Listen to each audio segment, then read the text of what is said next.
Hello, I'm Ian Dawson, and welcome to the Chasing Light podcast, where we talk with photographers about their craft and life creating images. Today, I have the privilege to talk with Justin Black, a professional photographer since signing his first picture agency contract in 1995, and for 10 years was with Galen Rowell's Mountain Light Photography, serving as the general manager and gallery curator from 2002 to 2009. Justin's photographs have been published by National Geographic, Sierra, Sunset, American Photography, Outdoor Photographer, Wild Eye, Overland Journal, Rock and Ice, and many, many others. His work has been published by major news outlets in print and online, and has been used in advertising for brands such as MasterCard, Patagonia, Nike, Fujifilm, and Think Tank Mindship Gear. Numerous conservation NGOs have used his photographs in their campaigns, including World Wildlife Fund, Conservation International, Sierra Club, National Parks Conservation, Land Trust Alliance, Earth Justice, the Wilderness Society. The list goes on. Justin is widely recognized as one of the world's leading photo workshop organizers and started Visionary Wild in 2011 to provide superlative workshops and expeditions for passionate photographers seeking to advance to the next level. I have been on a number of workshops with Justin and his team, and they are just amazing. Please welcome Justin Black to the Chasing Light podcast. Thank you for being on here, Justin. My pleasure, Ian. Thanks for inviting me. It's my pleasure. So I have, a number of questions for you and topics that, to discuss. But, one of the things I wanted to start with is, when did you start with photography, and what were some of your early, inspirations to get you involved in that? Well, that's a good question. I guess I was exposed to art in general from a pretty early age. Growing up in Washington, D.C., we have access to some amazing art museums and that sort of thing. And my mother was a art history major in college, and so she liked going to the museums, and of course she was taking me with her when I was little. So I don't know, art was just sort of around. It was something that I was exposed to early on. I loved to draw when I was a little kid. I wouldn't ever say I was a great at drawing, but I really enjoyed it. And then there was also the factor of my dad's camera, which I was not really supposed to pick up and touch because it wasn't off limits, particularly valuable camera or anything, but it was a piece of complex machinery that you could look through and play with. So I enjoyed that, but I didn't really take pictures until, at least in any meaningful sense, until I think it was in 7th grade. I had a class called Media Arts that was all about everything about the media, journalism, advertising, all that sort of thing. And part of it was that we got to shoot some black and white film and take it into the darkroom and learn how to develop and do some basic printing. And I still remember, the incredible alchemy of seeing that first print sort of come up in the developer underneath the safe light in the darkroom. And, I just thought to myself, this is like magic. And I think pretty much from that moment on, I got really interested in it. And, all through high school, I was carrying a camera, and I was, I'd take pictures at sporting events, or go out with, a friend and do night photography in the city or whatever. And ended up going to university to study international affairs, of course, because I for whatever reason, didn't think that photography was really a responsible course of action or course of study. Although, to my parents' credit, they didn't push me one way or the other. They let me make up my own mind about it. And it just happens that I went to George Washington University here in Washington, D.C., and I hadn't really looked into what they offered in terms of photography because I wasn't going to study that. But they just happened to have a really very good photography program under a fellow named Jerry Lake, who unfortunately passed away a few years ago. But he was a large format landscape photographer.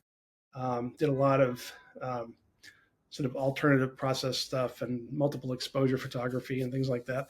But he was just an absolute natural teacher. And no matter what field he'd gone into, he would have been a teacher and would have been a good one, because he was really committed to it. And we would do great things like in the photo department. There was just this sort of a culture of going out to shoot together, and so we'd go out to Shenandoah National Park on the weekends, or other places in the region. Go camping and take pictures, and it didn't really occur to me at the time, but in retrospect, both Jerry and the other professors in the program, they spent crazy amounts of time, but personal time with us outside of class, photographing and teaching us in the field and stuff, and they didn't have to do that. and it's great to have people like that, right? That absolutely inspire you and to help you. And it's incredible generosity, that was they certainly weren't paid for it. Let's put it that way. They did it because they loved it. And anyway, it was that was really the thing that set me off. And then I should say that after about, I guess I took my first semester of photography in college, my second semester freshman year, then I took another one. And at the end of that semester, during my portfolio review, my professor was this small sort of apple-shaped New Yorker named John Paradiso, a great guy, and had this little black beard. He loved to sort of stroke. And I'm sitting there in my final portfolio review, and he's just looking at my prints lined up against the wall, and he's not saying a word. And this went on for 10 minutes, and I'm just sitting there wondering. I have no idea if he likes my work or not, And finally, he said, "Justin, what's your major?" And I said, "International Affairs." And he said, "Not anymore. It's not." Nice. That's great. That was incredibly important for me, because I needed somebody to tell me it was okay to do this, and pursue what I was really passionate about, as opposed to what I thought I ought to do. You also had something to take back to your parents, right? To say Well, yeah. Again, my parents were, they were almost irresponsibly supportive of my choices. Yeah. That's great. That's great. But anyway, that was a really great environment, which led to, I found out about an internship at a local, actually a London-based picture agency with an office in Washington, D.C. And I applied for the internship there, and then ended up becoming a picture researcher for them, and that led ultimately to getting a contract to shoot for them. So that's how I sort of transitioned into the actual working life of a photographer. That's what I was going to ask next was, how did you get started making photography a profession? Yeah, well, as I said, I was working at this agency, which was called, the local branch was called Uniphoto, but the UK parent company was called Pictor. And, I was a picture researcher, which meant that we'd get a request in from a client, and, one of the salespeople would take down the request and then hand it off to a picture researcher. And we literally dig through, filing cabinets of slides, looking for pictures to fulfill the request, and then, FedEx them off to the client. And through that process, we had an art director in the office who was recruiting, new talent. And, one day I walked into her office and I said, "Hey, Paige, so you mind if I bring my work, for you to have a look at?" And she, kindly, looked through my stuff, and she said, "Well, Justin, she said, I think your work is great, but I have a hard time signing you because I work with you, and it's not going to look good." Right. So I had to wait for the vice president of creative to come over from London and have him look through my work. And, he was this wonderful Italian guy named Alberto Sciamma. And he's sitting there with the light box looking through all my slides. Again, not really giving me any feedback as he goes through them. And after going through, 500 slides or something like that, he looks up at me and he says, "Justin, you are a lovely boy, but this is crap." Wow. Wow. And then he proceeded to give me a contract. Well, because, wow. What he was telling me was that, obviously these pictures were not really shot for their market in mind, so he was sort of telling me that like I needed to shoot, for what their clients are looking for, and also, I think it was just sort of giving me a little nudge to push myself harder. But anyway, that led to doing basically travel photography for a couple of years for the agency, and it happened that at the time my fiance had gotten a scholarship to do her master's degree at Cambridge University in the UK, and then that turned into an idea to elope and have me move over there and base out of there, and so to use that as a base for doing travel photography in Europe. It would also get me closer to the editors at the London agency, so I could work more closely with them. And so I spent a lot of time traveling around Europe, taking pictures, and also experience. What a great experience! It was, yeah. I mean, it was definitely a great learning experience, and it was at a time in the stock photo industry when things were pretty much at their peak in terms of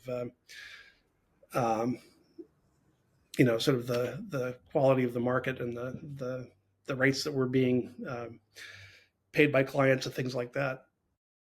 So the timing was good in that sense, although that was in 1996. And by 2001, the whole, with the advent of digital distribution and everything, the whole stock photo market just was in the crapper, so to speak. So it's had a few really good years. That was really an interesting. That's great, because obviously now people are making pennies on the dollar, right? Or pennies for each image that they put up, unfortunately. So. It's crazy. The agency I worked for, our minimum licensing fee for like the smallest, like a little mom and pop store wants to print up a flyer and put a picture on it, the minimum licensing fee was $300.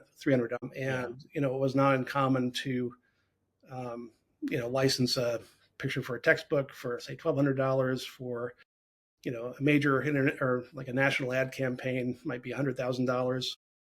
Sure. Things have changed a little. Yeah. And AI, which we can talk about later, has obviously having huge impacts on that. I have my own thoughts as well.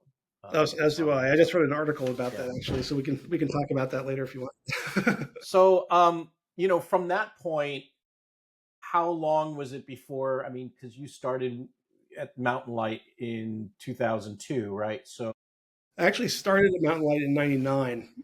You did? Okay. Yeah. So I came back from the UK for a couple of years, back to the DC area, and went to work for another photo agency that was run by a father-daughter team named Jim and Cheryl Pickerel.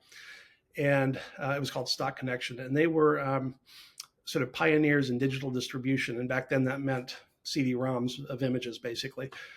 But they had actually written a book, or sort of the book, on negotiating stock photo prices, which oddly enough was called Negotiating Stock Photo Prices. I think I have that book actually somewhere. And that was like my Bible. I mean, the great thing about it was that they provided a sort of a rational framework for sort of valuing photo licenses, because you can sell a picture for 10 cents or $10,000 or $100,000, and they even had like pages of contracts, right, or whatever in the book or something. Sure, like all sorts of sample contract licensing language and stuff.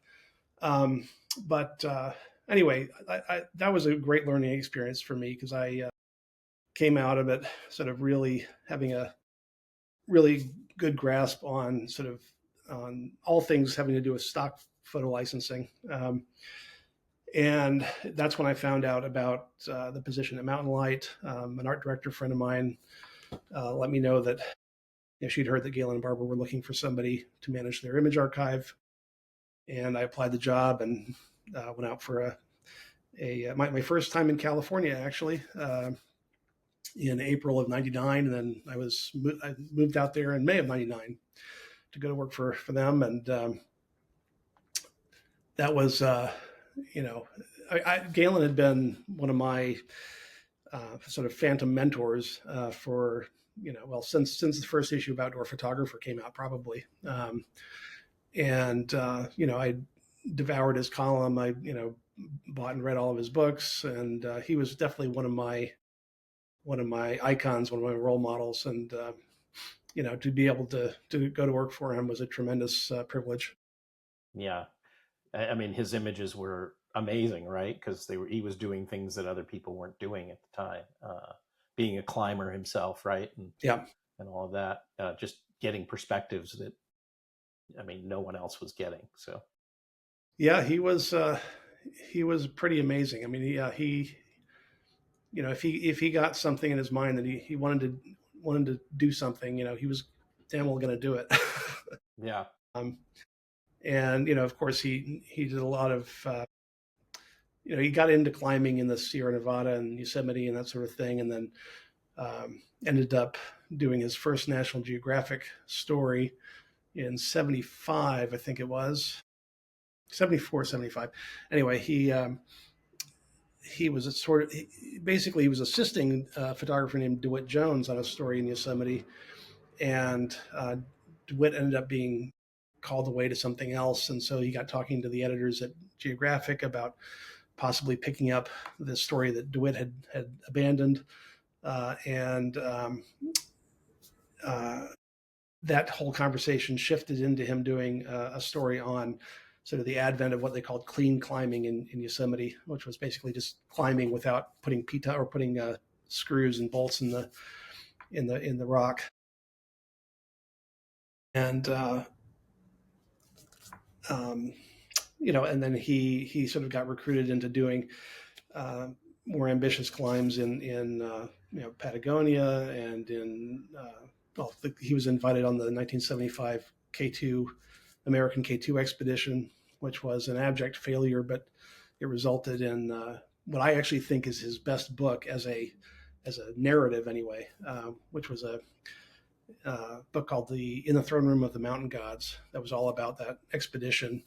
And it's widely regarded to be sort of the first truly honest account of a major mountaineering expedition, with doesn't pull any punches, and he'd required all of the expedition members to keep a daily diary and record their experience of the expedition, and they had the condition that they could not redact anything. They could not cross anything out, erase anything. They had to submit their journals to him, and he could use anything they wrote.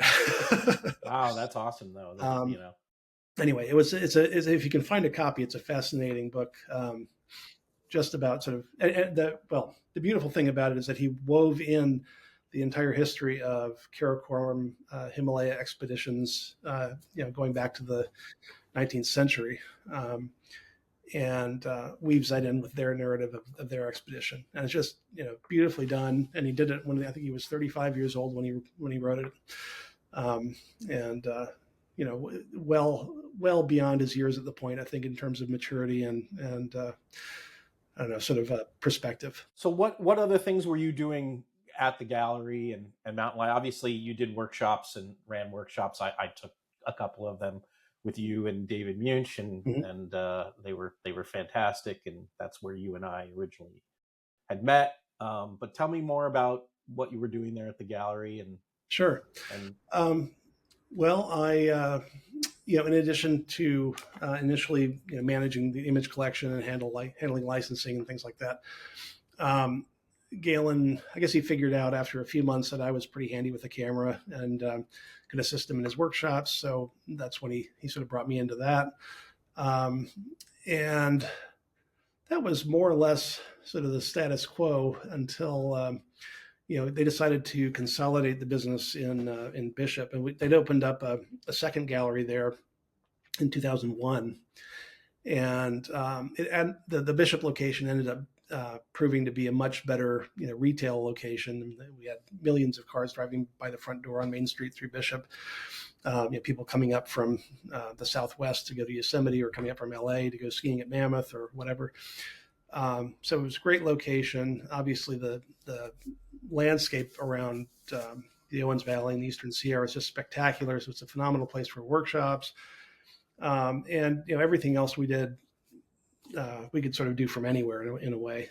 So we just decided to bring everything over there, and they invited me to come over to become the general manager. And at first, I actually wasn't going to take them up on it because I was really enjoying living in the Bay Area, and going from the Bay Area to Bishop, which is it's a great town, but it's 4,100 people, 4 hours from an airport, and things like that. Does everybody know everybody there and everybody's business there? Pretty much, yeah. But of course, I had certain preconceived notions about what it would be, because from the outside it looks like a little cow town, in the middle of nowhere. But the reality is that there are a lot of really fascinating people with interesting backgrounds, and sometimes with really advanced education and things like that, who have relocated there for the lifestyle and the quality of life. And so the depth of the local community is a lot more than you would expect.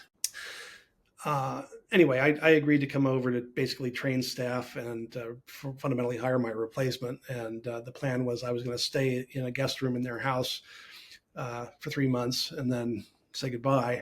But I don't know, probably about a month in, I started realizing, you know what, I really like it here. And, I was doing hikes in the mountains and climbing. And I learned really early on that, if Galen came knocking on the door at 5 a.m, he'd tap on the door and go, "Justin, coffee." And he'd only say it once, and I either got up or I didn't. But I learned that, the smart thing was to get up and go have coffee with Galen, because it meant that we were going to go out and go climbing or shooting or photographing, or he had this radio telemetry set that some local biologists had lent him for tracking collared mountain lions and bighorn sheep. And so we'd go out and, find animals and stuff like that. But anyway, we were having a lot of fun. And, before that, we'd sort of had this employer-employee kind of relationship. And, during that period, that's when we really sort of got to know each other on a much deeper level. And I'd say really became friends. So after a while, they talked me. It's awesome, right? Having like somebody who you looked up to becoming your friend, and someone that you can talk to and confide in and whatnot. So yeah, and I mean, it sort of goes both ways, because obviously you get to know the real person, with all their warts and everything, and the person who you had up on the pedestal. Yeah, you may have even more respect for them in certain senses, because you like I didn't really appreciate until I worked with him just how many different worlds Galen was involved in. He was involved in obviously outdoor photography and sort of climbing, and not just climbing, but you have sort of Yosemite climbing, and then you have Himalayan mountaineering and that sort of thing, and then you have all the conservation work that he did, which. He really, I don't think people even realize exactly how much work and effort and time and attention he put into conservation projects that he cared about. Like the Tibet issue that he was really behind, and all sorts of other things. In fact, we did a retrospective book after he and Barbara died, where we brought in essayists from all these different worlds that he was involved with, to sort of try to paint a representative picture of sort of the full scope of what things he cared about and put his time and attention to. And from there, I mean, obviously, as you mentioned, they passed away in a terrible plane accident, and I know you were there for a little while after that, and then eventually I was there for 7 years after that. It wasn't really that long. Wow. Yep. They had been the entire sort of creative base, or sort of the creative fountain, so to speak, of what Mountain Light did. And then they were gone, and they hadn't really properly accounted for what would be done with the business in the case that they passed. So they didn't really have a will. So basically, you have these two families that suddenly each own 50% of this company. They didn't really see eye to eye, and one side of the family was very supportive of wanting to sort of continue the company, mostly for the benefit of the staff. because it was, it was a big deal in the bishop community in particular, and there were several people who really relied on those jobs. But the other side was a little more risk averse and not as I don't know, not as sure about wanting the thing to move forward. And I was sort of caught in between. And fortunately, we decided to keep the thing going, but that meant needing to find new ways of like we needed people who could teach workshops. We needed need to have fresh work in the gallery. So basically, we recruited both photographers from the local community, because there's a lot of, in the Eastern Sierra and in the Sierra sort of region in general, there's obviously a lot of landscape photographers and some really fantastic ones.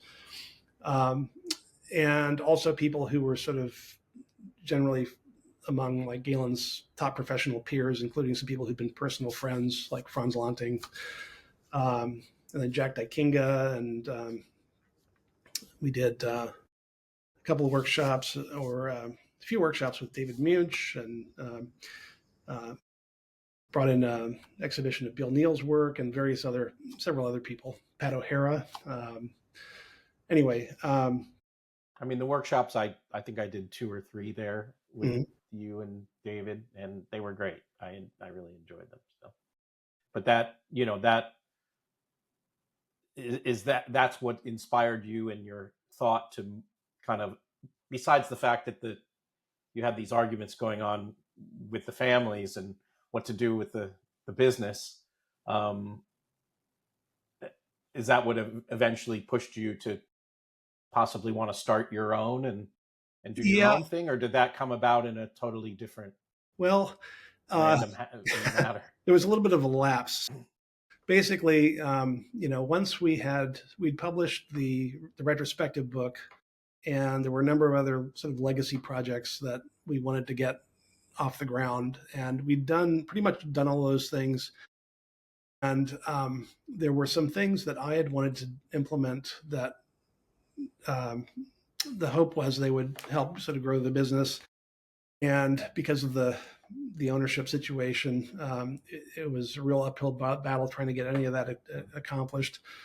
And so after a while, I just sort of thought, I'm sort of spinning my wheels here at this point, and I've done the things that I really care about doing, and maybe it's time to consider something else. I hadn't made up my mind I was leaving. I just started evaluating options, and I mentioned that to, I think, Jack Dykinga, and he talked to Franz Lanting about it, and they were both members of this organization called the International League of Conservation Photographers. And they were advocating for a new executive director, and basically recommended me for the job, which I ended up getting after about 6 months of discussions. And that happened to be back in the DC area. If it had been in LA or Chicago, I'd probably be living in one of those two places. But anyway, so that's what brought me back to DC. And that was a really exciting opportunity, and we did some pretty amazing stuff. But I found myself sort of stuck in an office a lot more than I'm naturally inclined to, I guess, and really missed people like you, who I'd gotten to know through the workshops. And we had a lot of very regular workshop clients that I would see, at least once a year, and a lot of those people became personal friends, and I wasn't seeing them anymore. And I just sort of decided, I really want to, I like the idea of getting back out in the field, and obviously doing more photography, but also just, I really enjoyed teaching and really enjoyed the experience of sort of sharing those photographic experiences with people. And so, and actually it's funny because it didn't even occur to me to start up my own workshops company, partly because, I had a steady paycheck, and my wife and I had a 2-month-old, a young child, newly born child. And, the stability was nice. But at some point my wife said, you really loved that workshop program at Mountain Light. Why don't you just start your own? And again, this is like, there's a recurring theme here. I was given permission Right. Oh, I to know not do exactly what that's like. right, to not do the responsible thing, but instead do what I was really passionate about. And so that's, Lena and I got the company going. The amazing thing about that was, obviously to get a business going, you need some capital. My initial thought was, well, I'll contact some of my old regular workshop clients and see if anybody's interested in, the idea of giving me like $15,000 or $20,000 as a prepayment toward future workshops.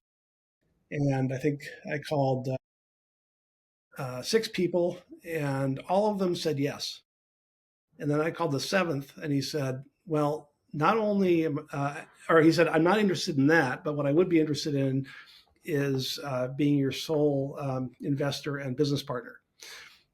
And, that obviously started the conversation, but ultimately I had to go back to the original 6 and say, I'm sorry, I can't take your money. Or at least I couldn't take it yet. Yeah. But so save it for a workshop. Right, exactly. So basically, this wonderful fellow named Barry Andrews, who was the CEO of a commercial audio company based in Orange County, actually. He, loved the idea of being involved, and I went out and spent a long weekend. We sort of worked up the whole model for the business and all this sort of thing, and that was an incredibly enlightening experience because he had a real background in sort of brand development, and his hobby was sort of investing in startups that the thing that they all had in common was that they were really driven by personal passion.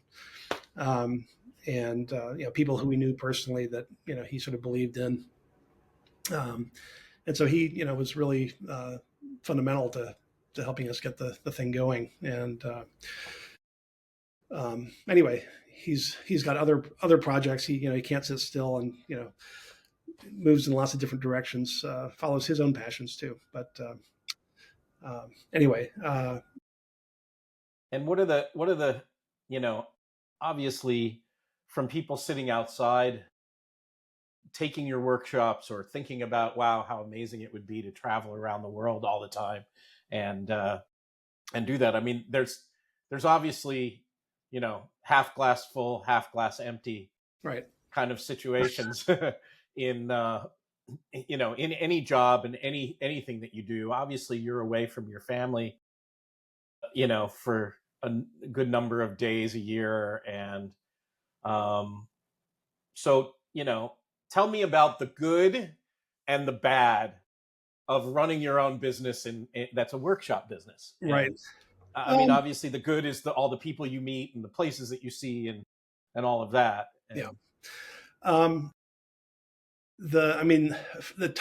Our timing was pretty good in the sense that, like our kids, for instance, have only known me traveling. So it's not like, I spent 10 years where I was home all the time and then suddenly, disappeared from their lives for half the year. So at least in terms of what they're accustomed to, we sort of, that hasn't been an issue so much. But obviously there is there's a lot of sort of, I don't know, planning and just general attention that needs to be given to, making sure that, if I'm going away, that things are set at home, and obviously staying in communication. I mean, fortunately, the communications these days are so good. I mean, even a charter vessel we use for our Antarctica trips, they have, Starlink now, and you can hop on. I mean, I can actually just get on my cell phone and call home anytime, pretty much. So that helps a lot, just communication in general. But yeah, it definitely wouldn't be for everyone. I think in 2015, I think I spent 210 days away from home. 3 weeks of that was family travel, so they were with me, but still, it was definitely too much. That clearly exceeded the threshold of what's sustainable. But it's not uncommon for me to be away maybe 150 days a year, or somewhere between 120 150 days a year these days. So does absence make the heart grow fonder? Is that true? Or I think so. yeah, all right, good. Yeah. It's Oh, good to come home. yeah, I bet. Are your kids still at home, or are they older and out of the house? Or Well, yeah. Our son, who's just about to turn 15, he's not in the house very much. okay, But yeah, yeah. My son is 16, and I kind of know how that is. Um, so you've traveled and photographed so many places, and is there one or two places that you just love or that stand out for you? I mean, I know you see so many amazing locations, but is there something that, like, this is one of my favorite places and I love going here? yeah, I think, I mean, the one that always jumps out when I get asked this question is Kyrgyzstan. Um, And your and wife is from there, is that my correct? wife is originally from there. Yeah. And, it's funny because it took a while, oddly enough, and I'm not quite sure why, but it took us a few years to get over there, after we'd met, after we'd gotten married. And in fact, we'd been married for, I guess, 6 or 7 years by the time we did our first scouting trip. And we went over there for a good 3 weeks, actually a month, I guess, of which we spent about 3 weeks traveling around the country and just scouting locations for possible workshops. And I'd done a lot of research in advance and thought I had a pretty good grasp on what I was getting into. But I mean, to outline, basically, it's a country that's the size of, say, England and Scotland put together, or about the size of Nebraska. And at the north end is basically the Kazakh steppe. So the north side, very extreme north of the country, it's basically flat, or the north of the capital anyway. But immediately south of there, you hit the first mountain range, which has peaks of 15, 16,000 feet, so higher than anything in the lower 48. And then you just have mountain range valley, basically stepping all the way toward the Chinese border, where you have the Tian Shan Mountains that basically wrap around the west side of China and sort of encircle the Taklamakan Desert. And it's as if somebody took the Sierra Nevada and the Alps and the Himalaya and put them together with a little bit of like southwestern Utah sprinkled in between. Oh, wow. And it's a nation of only about 3 or 4 million people. About a third of those live around the capital, and you get into these big, wide open spaces in this landscape where there are no trespassing signs, no fences. And if you look up a hill and you say, "Oh, I want to go over there," you just go over there, and it's Yeah. the people are just immensely hospitable and friendly, and very welcoming to visitors. And um, I have never really felt like I was being treated like a tourist or a traveler or a foreigner. I've always just felt like I'm being treated like a human, like a person. One Right. person to another. And It's a totally different culture. I mean, and it's a fascinating culture because they're, first of all, they're historically sort of semi-nomadic herders. Um, and they, it's a majority Muslim country, but it's also a Silk Road country, and obviously was part of the Soviet Union. And there are a lot of really interesting influences that come from that mix. For instance, the fact that they're a Silk Road culture means that they're used to interacting with, with foreigners, with people who are coming into their territory who are not from there. Islam was introduced via the Silk Road, 1,000 years ago, or more. But it didn't actually become the majority local religion until the 17 or 1800s. And before that, the traditional religion had been sort of more animism and ancestor worship. And then sort of little bits of Islam were sort of cherry picked and brought into the mix of things. And that happened very gradually, very slowly. That combined with the sort of official atheism or lack of sort of state religion and things like that under the Soviet Union, it meant you had, and also the introduction of Russians when I guess the Kyrgyz people sort of joined the Russian Empire in the 1600s. Obviously, there was some influx of Russians at that point, but a lot more during the Soviet era. So you have people who are sort of nominally Russian Orthodox Christian, mixing in with Kyrgyz who are traditionally Muslim and all this sort of thing, and yet religion is sort of it's like taken off the table as an issue, right? So everyone, you may have your personal beliefs, but there's no political aspect to religiosity. That's nice. Maybe we could learn something from that here. Maybe, but this is the thing: is that because of that they're incredibly tolerant. There's no, it's fascinating to me how, just as an example, one day we're driving through this village and we stopped to pick up some supplies, and we just happened to park next to this small mosque.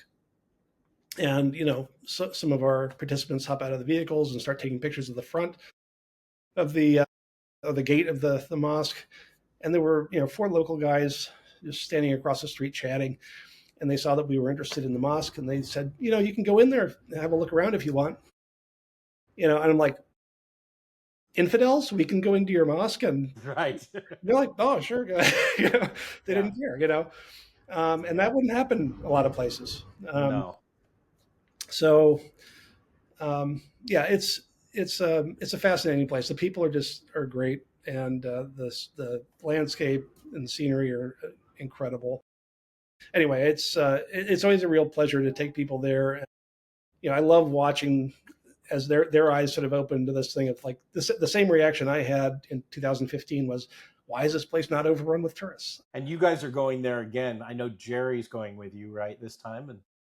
Yeah, Jerry Dodderell and I lead a trip there pretty much every July. And we're going back this summer too. Nice. And I think we actually have had one space open up. So if anybody's interested, we have one space on our Kyrgyzstan trip this year. But there you go. Better jump in. Yeah, that's right. So with that, you've been running workshops for a long time. What do you find the breakdown of people that do workshops with you? Why are they doing these photo workshops? Obviously they're trying to get more, to get better at photography and learn from, but kind of what do you find? Is there a common theme or anything, Yeah, I think, generally speaking, everyone is passionate about photography. They're, keen photographers. Why they are into photography or what they get out of it varies somewhat. I would say that we have some people who are really, really trying to advance their photography, really trying to develop their seeing, their sense of composition and things like that. And then you have some folks who mostly want to be, guided. They want to be taken to certain locations and given some guidance on how to approach them and things like that. And you have people who just love the social aspect of it. The photography is sort of what they do when they travel, but they, like the idea of traveling in a small group of sort of like-minded people who have similar goals and that sort of thing. So I think everyone has sort of shades of this sort of range of different interests and motivations, but I used it as a high-end scouting, where I can pick your guys' brains for these locations, the time of the year, where are these places? Mm-hmm. Obviously that saves time, if you ever want to go back to these places, right, and see them. And then the second thing for me personally that I end up doing is I try to give myself a challenge or a goal for each workshop. Mm-hmm. I just did a workshop with you guys and Jerry in the Death Valley. Mm-hmm. And for me, it was really trying to get, foreground, middle ground, background. And I really tried to concentrate on that. It's really smart kind of the David Munch, really trying to push foreground. Near far composition. Yeah. Yeah, it's really a good idea to go in with a particular focus, because obviously, I mean, one thing about landscape photography in particular is that there's no clear subject. It's not like one nice thing about wildlife photography is there's the lion, point your lens at it and take a picture of it. In landscape, you look around and you're like, okay, well, where's the picture? Well, and we have a tendency, right, to want to take the wide shot of the entire scenery, which is great. But another focus for me has always been like, okay, especially when I was on a workshop with Bill Neal and you up at in Oregon, focus on detail.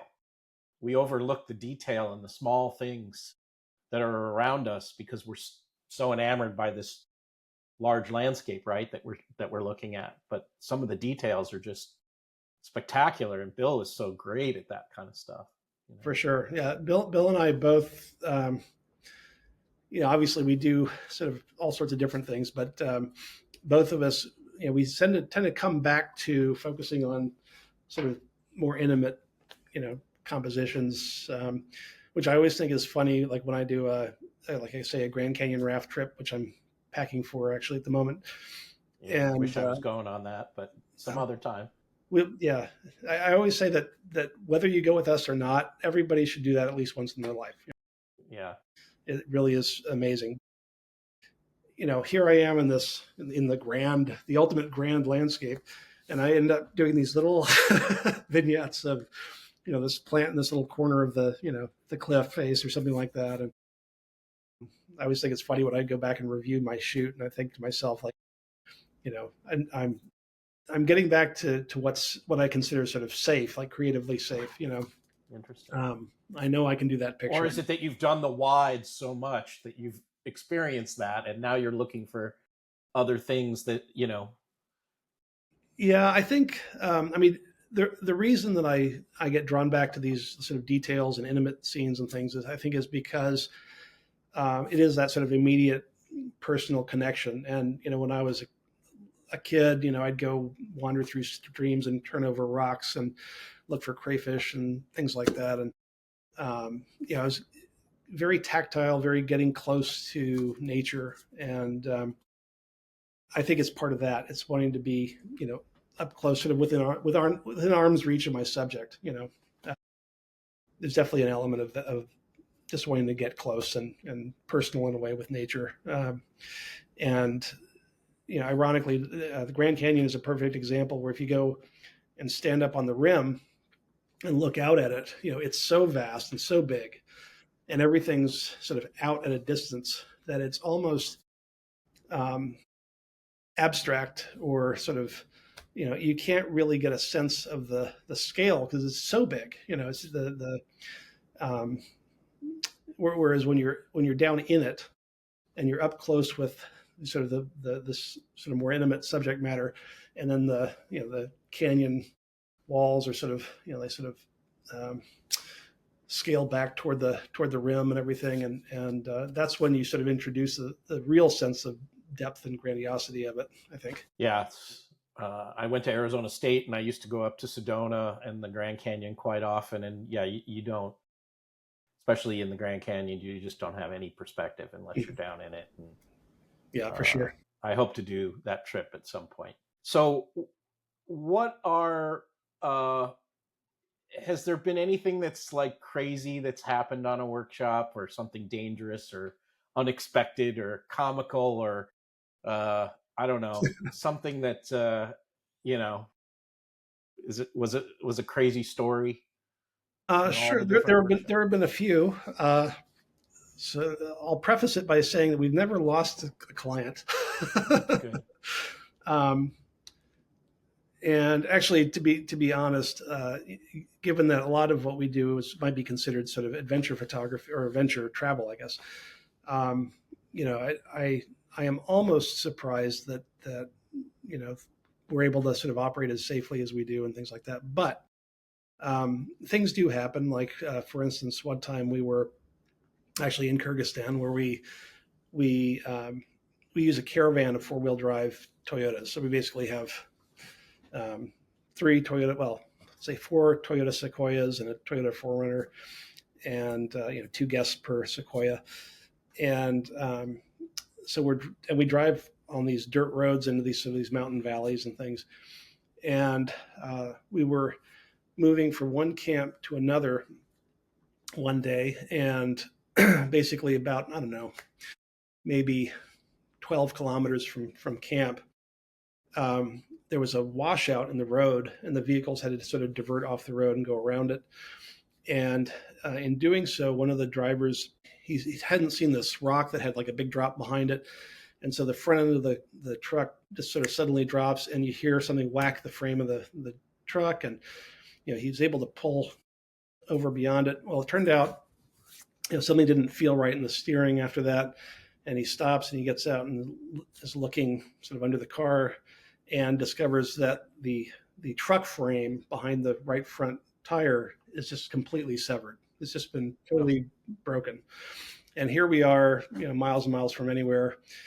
And, we immediately think, well, I mean, my thoughts are basically, well, that vehicle's done. We're going to have to bring in another one to replace it and everything.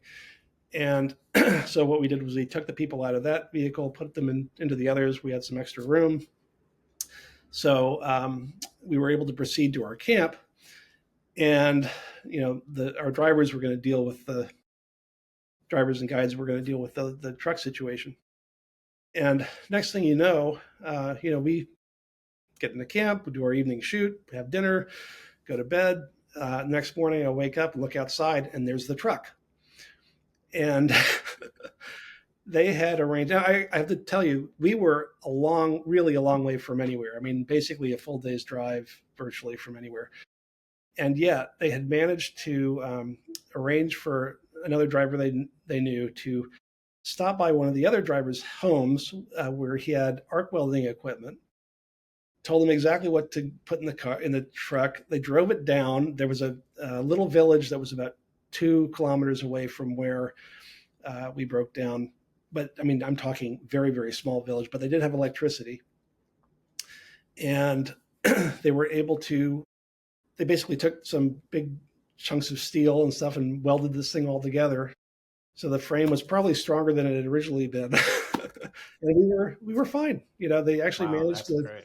And I thought to myself, this is the kind of thing that happens in places like that, but not in the U.S. Because in the U.S., you wouldn't have a driver who knew how to weld. You wouldn't have, somebody who's going to bring down, all your arc welding equipment and everything. I mean, it was really quite remarkable. That's cool. And then there was another Kyrgyzstan story where Jerry and I decided to go out and do some scouting. Because we were camping by this lake in another very remote area. And we just figured, well, it's midday. We've, sort of done our morning shoot, and people are mostly napping or editing pictures or whatever. So let's go up this hill. There was this hill that we could see on sort of a satellite map that it looked like you should just be able to drive a truck all the way up to this hill that overlooked a glacier. And so we decided to check it out. So we took 2 vehicles up there. And what we didn't realize is that as long as you were on the slope, it was fine. But we got to this flat area, and suddenly when it got flat, all the drainage went away. And suddenly we're sitting or trying to drive through this glacial silt, basically, that's been deposited there over thousands of years, that's saturated with water. So we managed to get both trucks stuck. And fortunately, we had more vehicles back in camp, and we could contact them. So we got them to come up and pull you out, try to and pull us out, which they eventually did. But in the meantime, while they were dealing with that, Jerry and I decided to walk back to camp because we weren't sure how long the truck extraction process was going to take. And we had clients back in camp, and we're like, you know what, we better get back down there. And it was about a 6 or 7 kilometer walk or something like that. In the meantime, while we're walking back, the storm comes in. And unbeknownst to us, because we're not back at camp yet, basically it was just like this wall of wind that just hit camp. And my wife was we have a tent that you call it's a banya, or it's like a steam room sauna kind of tent that you bathe in. Basically, it has a wood stove with a sort of a water reservoir. You heat up your water and you bathe with it. And she's in there basically taking a shower, and the wall of wind hits the banya tent, and the thing just lifts off. My wife is standing there naked. Oh no. And fortunately, everybody was in their tents. So the only person who saw it happen was our cook, I think, who ran down there and brought her like a towel, anything. But yeah, that was an interesting day because also one of the drivers got a little bit lost, and we had to talk him back into camp and all this kind of stuff. Anyway, little adventures. Everything was fine, and everyone was back in camp by in time to have a cocktail before dinner. Well, on the opposite end of that, have you ever captured kind of like a once in a lifetime event on one of your workshops? Well, let's see. So, there's one thing. I suppose it would be once in a lifetime for most folks. The Fagradalsfjall volcano eruption in Iceland in 2021 was pretty amazing, where you're actually able to walk out, it's probably a half hour to 45-minute hike out to a hillside where you were about, I don't know, something like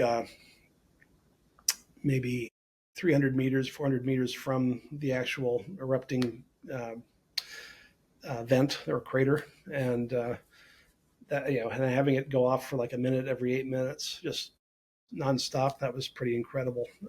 Iceland's an amazing place. I've spent like 3 weeks there. I was shooting it really is.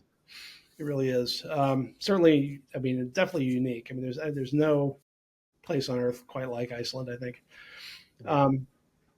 But another one was this encounter that I had on my first trip down to the Pantanal in Brazil, where we were following this male jaguar down the bank of the river, and he was sort of hunting, and he comes out on this beach, and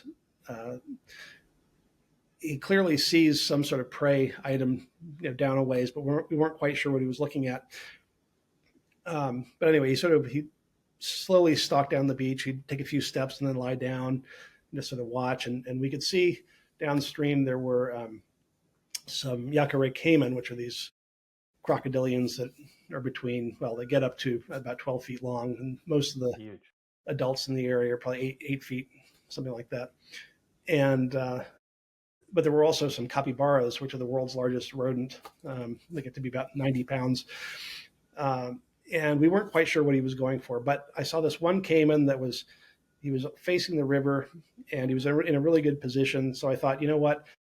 If he happens to go for that one, that's the picture we want. So let's go set up for that. And in the meantime, he had to walk down about another 200 feet of beach, and there was a little channel that went back to a pond, like an oxbow lake, just off the river. So the jaguar was going to have to swim this channel and then come up on the beach to attack whatever it was going after. And so anyway, I asked our boat driver to park just in front of this caiman, about maybe 40 feet away. And sure enough, the jaguar eventually makes it to the end of the beach, slips into some water hyacinths and swims across the channel, and then goes up on the backside of the beach and pauses in the water, and then leaps out and made like 2 bounds. And then it was claws into the side of the caiman, and then made an attempt to bite the back of its neck, but it had the wrong angle, so it had to sort of turn around quickly. And then he got good purchase on the caiman. And this 300-pound jaguar just took a probably 150, 160-pound caiman and just whipped it around like it was a chew toy, and then pushed it back across the channel in about 10 seconds and disappeared into the forest. And it was all just happened right in front of us. And actually had one of our clients who had the foresight to shoot video of the situation. She actually won a Nature's Best Award with her video. It was a truly extraordinary event. But that picture in particular, it was an amazing thing to experience. and then that picture just went crazy. It was published all over the world. But that was a pretty exceptional experience. Now, of course, jaguars are doing things like that every day down there. Right. We just don't. You don't necessarily see them. That's Right. It's just you a get to matter of being in the experience right it. place at the right time. But Yeah. um, F8 and be there, right? That's kind of the mantra, right? that's it. Well, and actually, the lesson that uh, I think we can draw from that kind of situation is, it's really important, in my opinion, to practice what I call optimistic nature photography. So you sort of you look through or think through the range of possibilities. Like what's actually possible and plausible. Like what it could happen. Forget likely to happen. What could happen that I want to happen that I want to get a picture of in this situation, and set up for it and see if it works out. And usually it won't, but when it does, it can be amazing.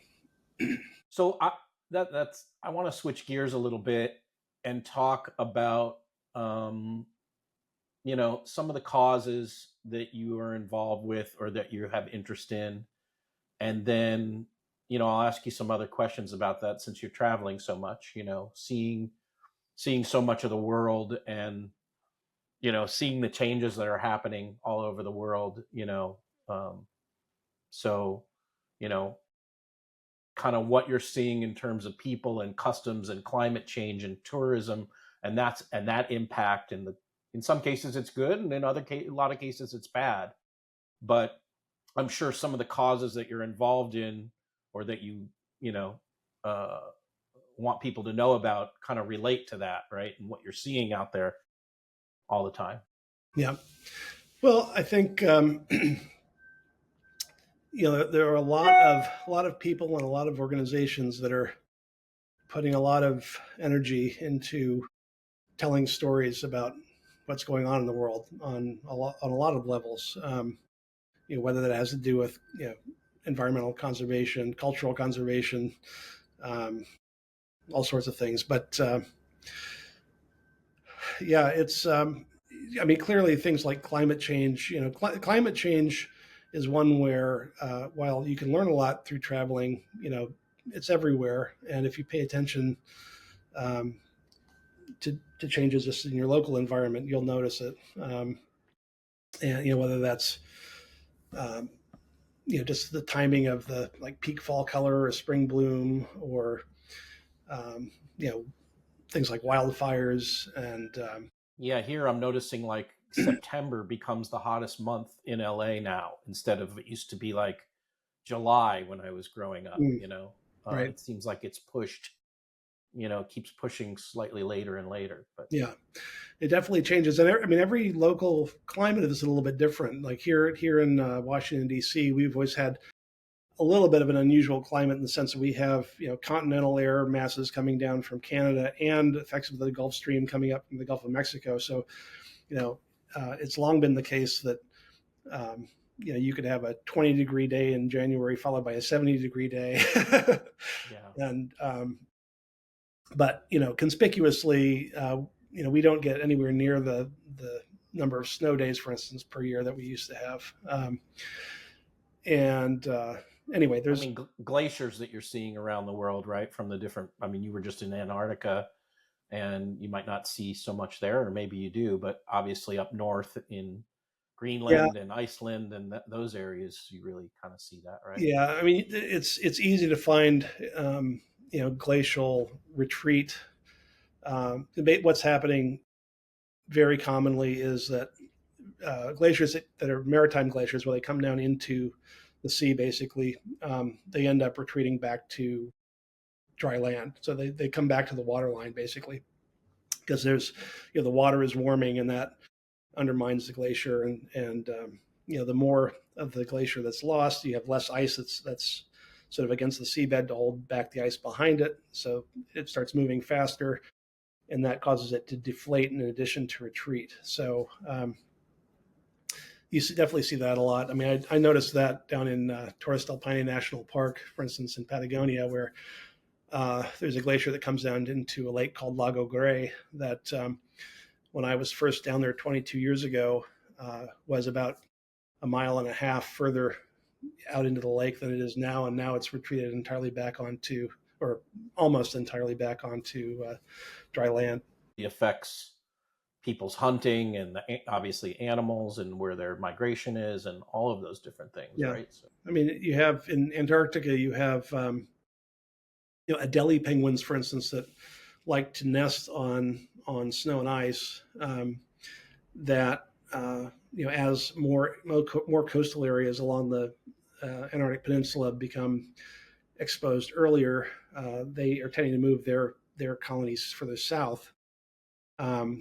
And then you have gentoo penguins that like to nest on rock that are moving in to fill those gaps. So the gentoo population is sort of exploding. The Adelies are doing okay right now because they're managing to find new places to establish their nesting sites. But yeah, and as long as they can keep moving south, they should do okay. But at some point, hopefully not for a while, but at some point they may have difficulty finding suitable nesting sites. But there's so many examples of things like that. I mean, it's yeah. I mean, climate change is the I think the number one issue of our times. But it's how do you get people to care about it when they're worried about the price of eggs? yeah. Do you get assignments to do any of that stuff still? That's either I part of your work, that you take on while you're doing a workshop or you're down there, or is that not, it's more of like, I've got this group of stuff if you want to use any of it for that that. tends to be the way I'm working with conservation organizations these days. Yeah. And sometimes I'll know that I have some material that would be applicable to a particular campaign, and I'll contact them and let them know. When I was with ILCP, we had a really amazing program called RAVE, or Rapid Assessment Visual Expeditions, where we would work with conservation NGOs, specifically to put a team of photographers in the field to cover especially a particularly timely or pressing conservation issue that really needed quick attention and needed to supply the media with visuals. And that was tremendously effective and successful. And I think it's a model that would work really, really well going forward. The big trick with it was always that, because the timelines were pretty short, often, let's say we had one NGO that wanted to work on a particular project because they found out, like, for instance, we did a project in the Flathead Valley in southeastern British Columbia where a company called Peabody Coal had a mining claim that they had not exploited yet, but they started making noises like they were going to, and that would result in a mountaintop removal coal mine in the headwaters of the Flathead River that flows down across the border into Montana. And it's a very, especially on the Montana side, it's a pretty major tourist attraction. You get a lot of fishermen, that sort of thing, coming to fish there. And having a coal mine in the headwaters would probably not be helpful to the local environment or the health of the river. So a bunch of organizations on both sides, the Canadian side and the U.S. side of the border, got involved in that, were willing to put money into it. But often in those cases, you go to an NGO and say, you know what, we can do this project, we can get these pictures for you. In order to do it, it's going to cost, say, whatever, $20,000 or $40,000. And often they would be receptive to the idea and love the idea, but they'd already allocated their budget. So they didn't have this sort of a reserve of cash that they could use to address something that needed to be taken on really quickly. But that's a model that, in fact, I think I'm going to be on a panel discussion at the upcoming NANFA summit that's going to address some of that. But that'll be cool. Yeah, it's so important to get the word out, and pictures do such a good job of encapsulating these stories into something that people can digest immediately. And yeah, it's really important to find ways to do it. But as usual, it's a matter of finding the funding. So yeah. So you talked a little bit about the mentors that you had early on. Who are some of the photographers that you guys talk about now, the up and coming photographers that you guys are noticing in landscape and Up other and coming travel? photographers, boy. Up and coming. Well, let's see here. Like I know Jerry was mentioning Alex, right? He was Alex, which Alex? Is it Alex Noriega Alex or Noriega. Yeah. Yeah, I think. Gosh, it's funny because I I think of emerging photographers in a way as sort of people who are taking over for sort of the elder generation in a way. Well, I don't know that they're taking over as much as it is just they have that drive, the mentality, and they have the vision, right? Or they,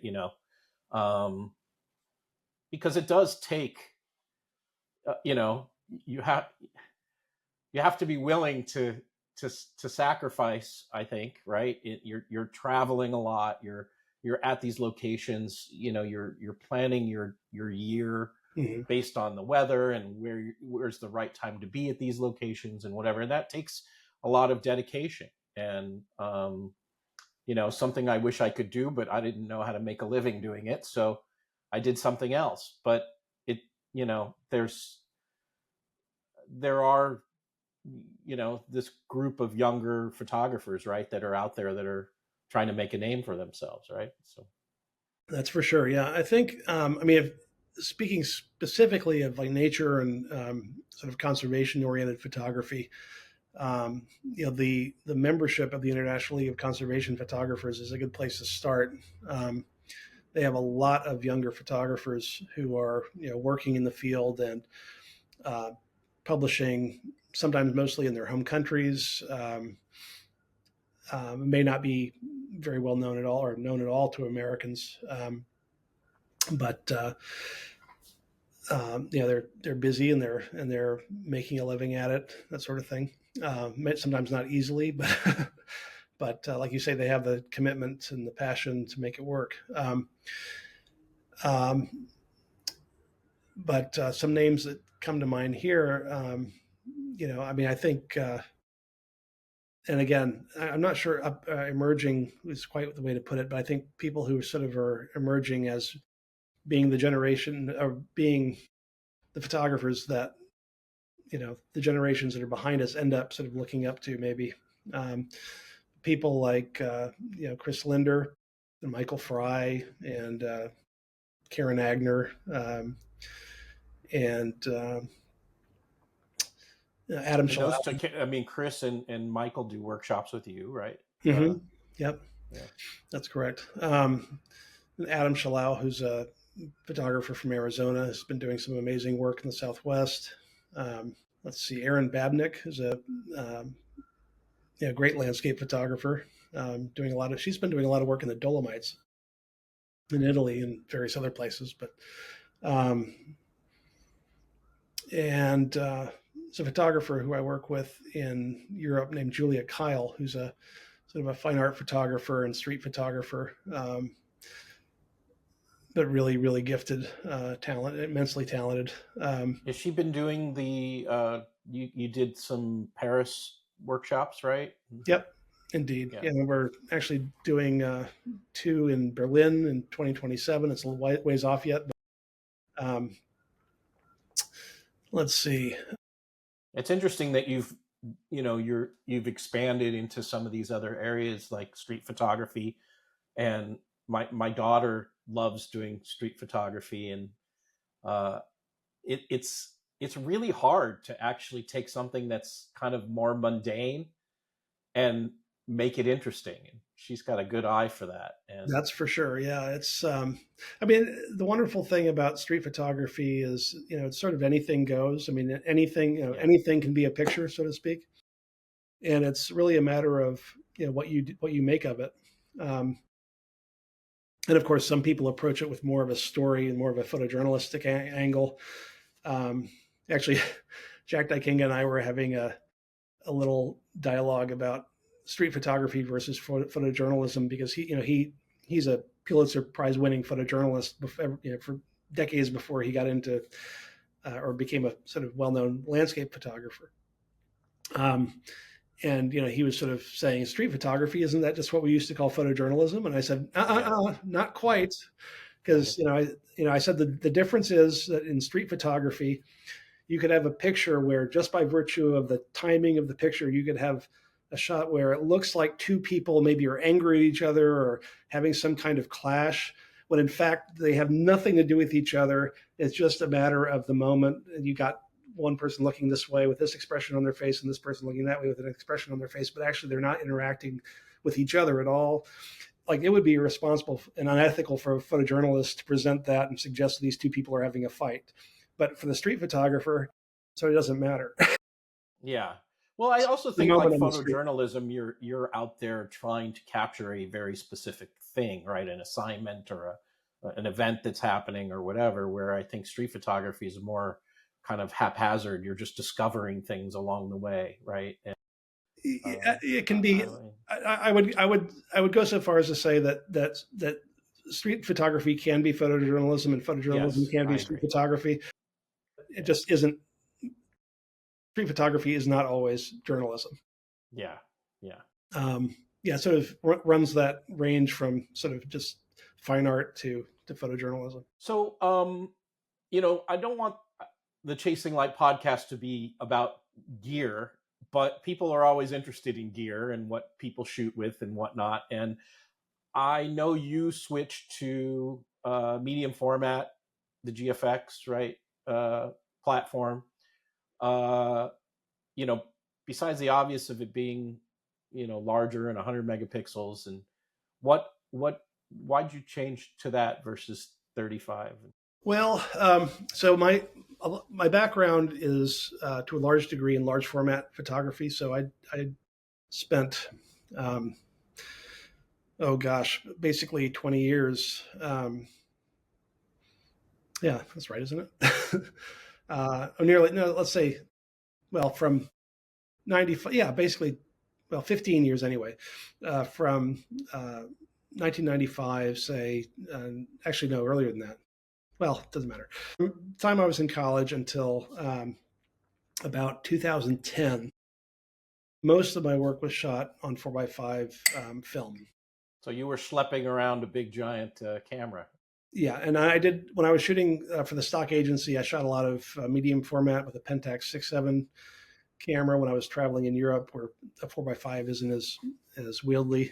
And I was also shooting enough volume that 4x5 would have been overkill and just too expensive. So, but for a lot of my personal landscape work, it was always 4x5.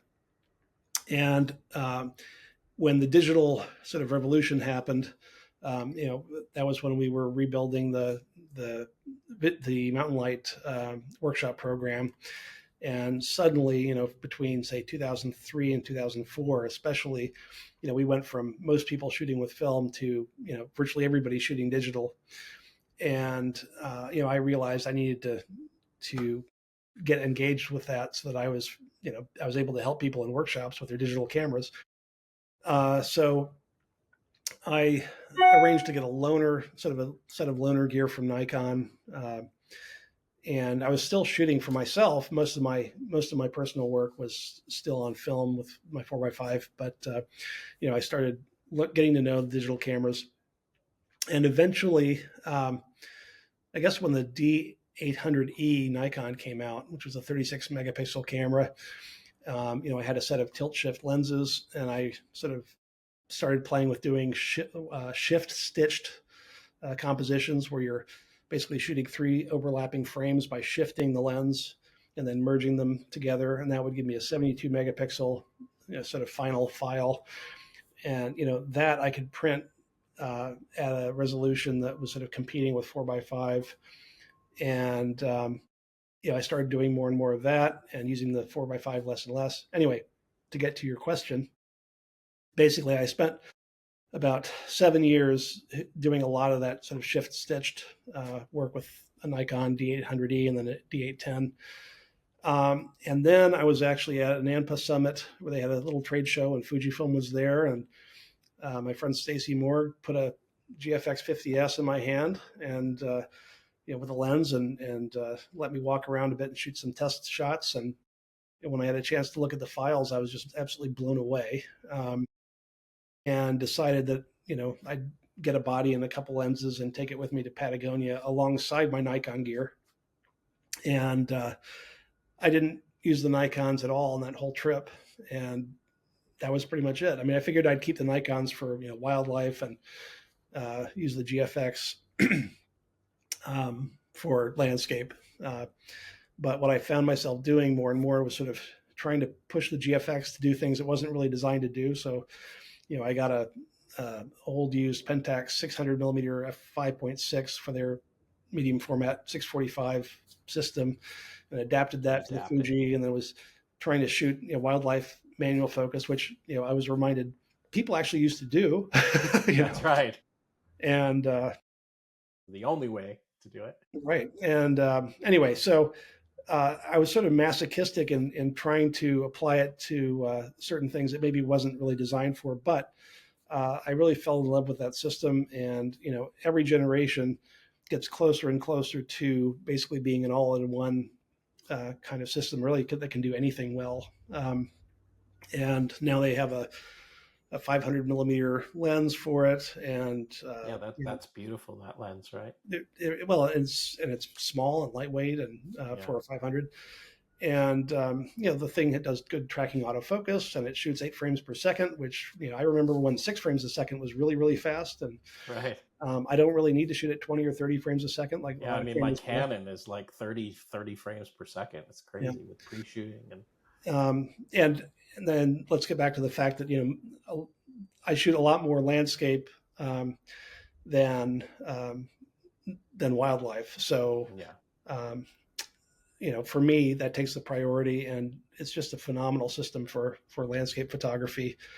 And if you're doing things like focus stacking, for instance, Fuji, at least for the time being, they have is what's got to be the best focus stacking sort of solution, where the camera will actually calculate where to refocus and how many frames it needs to shoot, as opposed to just a lot of other systems will allow you to designate your near point, and then you can tell it to shoot so many frames with sort of either a greater or lesser interval between them. But the Fujifilm actually, it says, here's your near point, there's your far point, and based on the lens and the aperture that's selected, it's going to do exactly 12 frames or 35 frames or whatever it takes.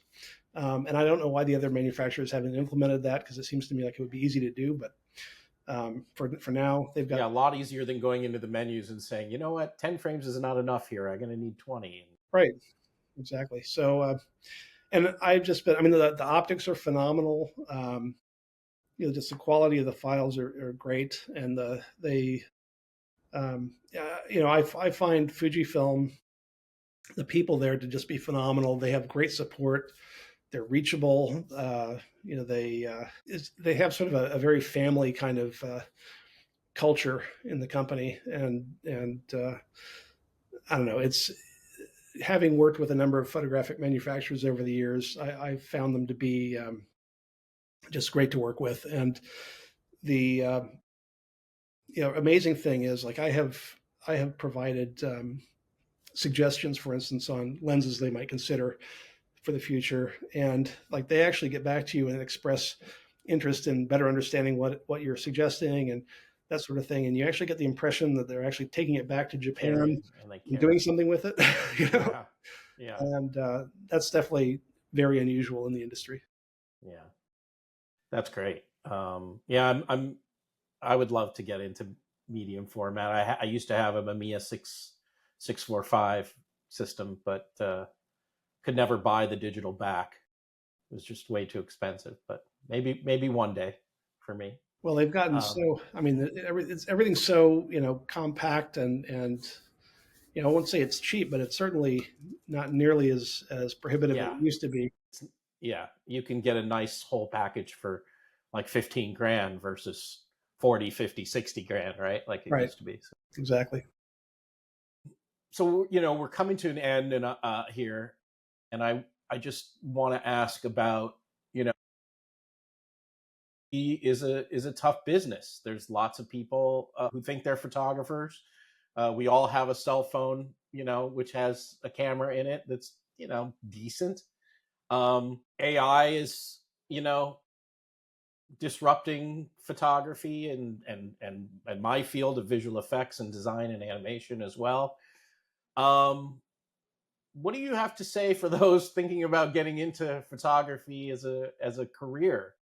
I'm thinking about my daughter who's in school and she's wants to make photography a career. What do you what kind of insight can you give them? Well, my advice on this has not changed for quite a long time. I would say that the people who I have known who have been successful, especially in sort of nature, landscape photography and that kind of thing, are people who fundamentally can't imagine doing anything else. It's just who they are, and they're going to do it, and they're going to make it work one way or another to the degree that they can make it work, or not. And they may, some will obviously decide this is too hard a path. I'm going to do something else. But it takes real passion and drive, and I guess to a certain degree, as long as there are people doing it and doing it successfully, it's possible. Yeah. And then it's a question of whether you can build up the relationships and the other thing I would say is that most people who are successful in the business have very diversified sort of businesses and income sources. And it's not. I mean, it used to be when I was starting out. In fact, this was my life plan was because I knew this was a viable business model back in the mid '90s. I was going to basically drive around the American West in a pickup camper and shoot 4x5 transparencies and send them off to my agency and cash checks, and that was it. Yeah. Maybe. Well, and you could do that, right? I mean, stock wise and whatever else. So there were people fundamentally doing that, and you could have a night if you were good and you were reasonably prolific, and especially if you understood what the demands in the market were and things like that. Yes, you could do very, very nicely for yourself back then. Obviously, now that's not a viable business model, and even though, like for instance, I don't work with a stock agency anymore. All of my stock licensing I do direct, and mostly with clients that I, have built a relationship with over time. I'll contact them when I have something that I think they can use, and then of course they'll contact me if they, think of it. But I don't rely on that aspect of my income entirely. Obviously, the workshops, I sell prints. I'm starting to work on a book project right now, and anyway, and that was true, even with with Galen's work at Mountain Light, and I think that Galen's he sort of established a business model that other photographers that frankly have studied. In fact, well, I won't mention names, but one person I know in particular who really wanted to get inside Galen's business and understand how he made it all work. Fundamentally, everything that Galen did, whether that was a trail run just to stay fit, or a lecture or a workshop, or a outdoor photographer column or whatever, everything he did reinforced and supported everything else he did in one way or another. So it was like this upward spiral of various things, various activities, and that included things like, hosting fundraiser events in their gallery, that brought people into the gallery and it generated goodwill toward them. And so suddenly people who didn't know who he was wanted to buy his prints, things like that. All these little elements that just sort of created the upward spiral of success. I think that is really important. And, you have to be motivated. You have to be, you definitely can't sit back and wait for it to happen. You have to get out there and, and figure out how your business Hustle. is going to work. Yep, you got to hustle. Yeah. I think that also, you know, a lot of the people within photography, depending on, doesn't matter what area of photography you're in, what discipline, I think people are generally very supportive of other photographers, and they know the struggle, right? So Yeah, for sure. they're really trying to help people and make connections and support each other, which I think is, really nice about the community, that I've found. So, That is generally the case. Yeah. Um, one other thing I would suggest is that, thinking outside the box, or doing research to find out whether unexploited opportunities exist in the market. Like, for instance, my friend Chris Linder, he fundamentally created for himself a nice little career photographing scientists' work in the field. And basically, what he would do was, work with a scientist and get them to write his photographic services into research grants, for instance. So he'd be a line item, and then they'd be able to afford to bring Chris out and do intensive coverage of a research project in the field, and then they would use that to illustrate what they've been doing and to seek further funding for it. Chris was able to sort of cobble together enough of these relationships to basically provide his entire income, or at least a livable income. And a lot of people, it wouldn't even occur to them to do something like that. To do that, yeah. Whether that was even possible, but clearly it is. Yeah. Well, thank you for that input. Hopefully my daughter will watch some of this too, and others who are inspiring to get into the photographic, fields, many different ones. I really appreciate you being on today and talking with us. My pleasure. And giving your story and just some of the experiences that you have. It's your background and experience is I think, second to none by the amount of, time you're out in the field and doing stuff. I know there are others that do, but you're out there a lot doing what you do. And I think it's great that you're, supporting the community and supporting people that are interested in photography. And obviously you make a living doing it, but I also think you provide a service that is really great and that people really enjoy, and you get a lot of return business because of the amazing work that you guys do. Thank you, Ian. Yeah. Yeah. So again, thank you for being on, and look forward to seeing you down the road too in Arizona and Tucson for, what is it, NAPA? NANPA, yeah, North American Nature Photography Association. Yeah, so I've never been, so I'm looking forward to that too. Yeah, it should be fun. You'll meet a lot of great people and have a good time. That's awesome. I'm looking forward to it. Right. Thank you, Justin. Anytime, Ian. We'll be happy to do it again if you like. Thanks. Appreciate it. All right. Take care.